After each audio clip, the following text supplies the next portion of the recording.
indeed what the first doctor told me was so. I was only constipated. I'm like, wow, all right, great. You know, I'm in major pain here, but like I said, I'm thinking, all right, I'm tough. I can handle this. If I just have to endure this pain, I'll do it, but I'm gonna be okay, that's great.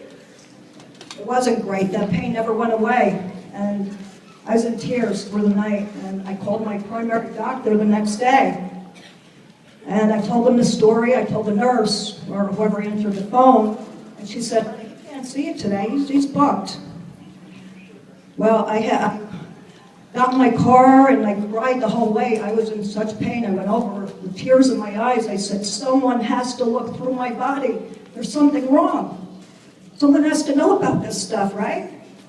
Anyway, I eventually got hooked up with what I learned to be a gastroenterologist. Never heard of this kind of doctor, but now I did. Real nice guy. And anyway, he performed what I learned to be a colonoscopy. Never heard of that either. Anyway, so I had the colonoscopy, and he told me when I came out of the room, he said, "I cannot tell you with certainty, I'm not allowed to, but 99.9% you have colon cancer." I was subsequently diagnosed shortly after with stage 3 colon cancer. That was in '05. I've since had 4 recurrences. I've been on every kind of chemotherapy that you could think of. I've exhausted everyone out there. I've been on chemo still on chemo now every 2 weeks. You know, and what we're trying to get across here is get a colonoscopy, people. Sign this petition too, okay? I was 42, we just lost Senator Dave Cox. Never met the man, but I am honored to be here to speak for him and other people.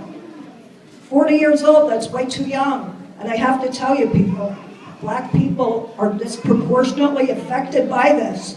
Almost half is likely to get it than a white person. So listen up, tell your friends, okay? Please, get a colonoscopy, get checked. You don't want to endure what my family's endured, okay? I am blessed that I have many friends. I have a great family. Like I told you, I have 10 brothers and sisters. My brother's here. My dear friend for years is here. Other family, they've been with me this whole ride. They propel me. They give me wings every day.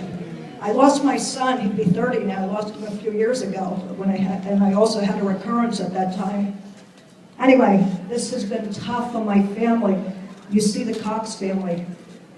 Does anyone here know? Please, show of hands. Please raise your hand if you know someone affected by colorectal cancer. Anyone here? Okay, got blessings. Anyway, let me just check my notes real quick.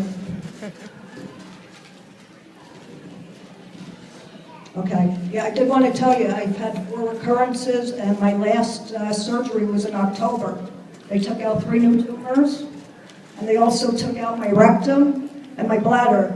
So I wear a urostomy bag and a colostomy bag for the rest of my life, which I'm not complaining about, but you know, it's not a great thing that you want to do, okay? So, give me a minute, please.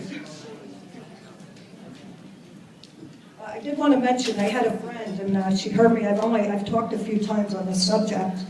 She heard me a few years ago. People threw a big support dinner for me when I was first diagnosed.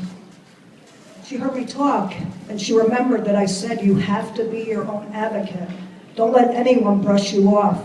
If you say, I have pain, something's not right, and they say, oh, don't worry about it, don't listen to them. Force the issue for a colonoscopy.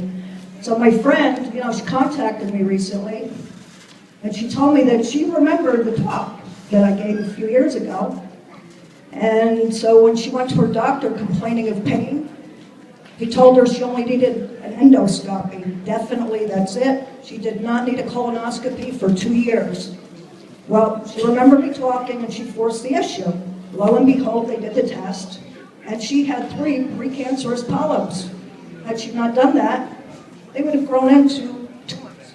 So, anyway, all right, enough of me, okay? Cox family, Hello, I love you. We're all in this together. Please join us, okay? Get the